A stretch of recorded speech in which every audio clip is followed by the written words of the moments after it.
No, that's not made up. I do want to build a mechanical donkey.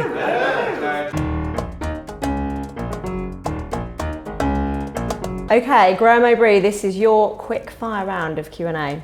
Question number 1, how many bikes do you currently own? Including the bits, about 6. How many of those have been modified? Well, all of them. Question number 3, biggest inspiration within or outside of sport? Scott of the Arctic. What would you have been if you'd not been a cyclist? Well, I was lined up to be an Indian rubber man, inspired by Kim, film Kim. I wanted to be an Indian rubber man, not a bendy man, who people give you money. Apart from that, well, I wasn't really destined for much.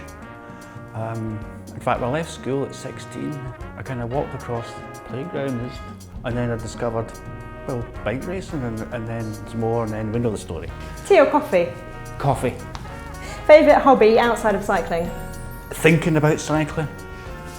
If you could eat anything for the rest of your life, what would it be? Food. More specific? Well, generally I would eat on the dates. I live on peanuts and dates. Good answer. Favourite place to ride a bike? Outdoors. I love outdoors. Specifically, as empty a road as I can find and as hilly and empty. What is your go-to snack on the bike? Oh, well, that would be dates. Or, if it's a very long ride, then it would be marzipan. Ooh, interesting. Favourite time to ride your bike? Peak of the day, which is from mid-morning to like tea time. Flat and long ride or short and hilly? But can I adapt that to long and hilly? And headwindly. Long, hilly and headwindly. Oh. That's a good bike ride. But if it has to be, well, I would take short and hilly. Ultimate rest day? I like doing absolutely nothing other than think. I like using my computer that I was born with, which is just thinking. Yeah, rather than a stream of consciousness. Yeah. What's your most memorable ride? As a bike ride, the one memorable ride is riding to the top of Hoosier Pass in Colorado. It's 12,000 feet.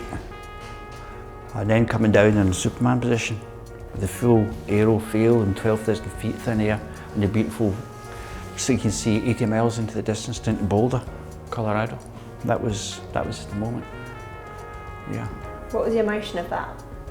Well, the feeling of expectation, fear, thought about this is training for Columbia and the World Championships, so I won in '95.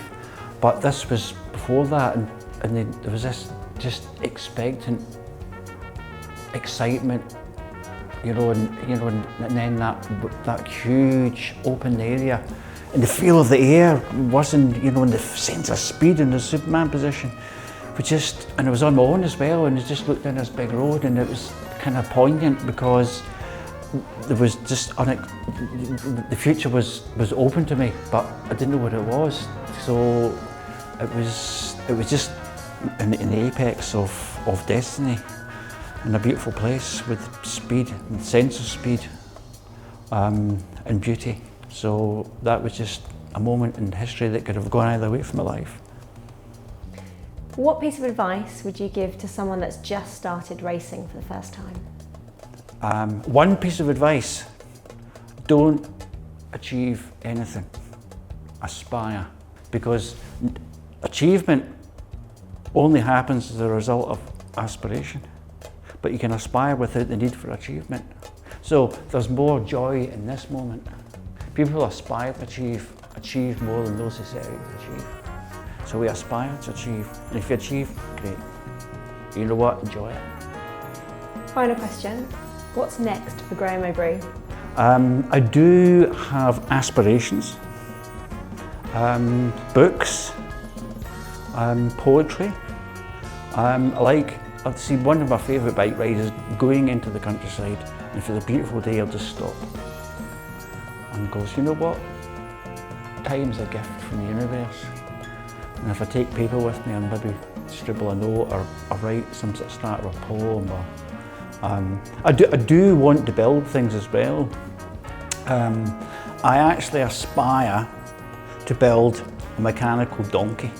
No, you're laughing. You know what, that's good you're laughing, because it's about making people smile. Because most of my life was feeling sorry for myself and being miserable and depressed. And I'm thinking, here is a thing that is, if from an engineering point of view, it's really difficult with the stride part and the retention of energy, is an engineering challenge, plus the steering, how it's going to steer with the centre of gravity.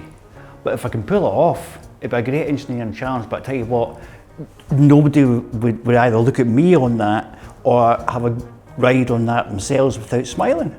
So here's a thing that is an engineering challenge to me, and its contribution to humanity would be, makes people smile.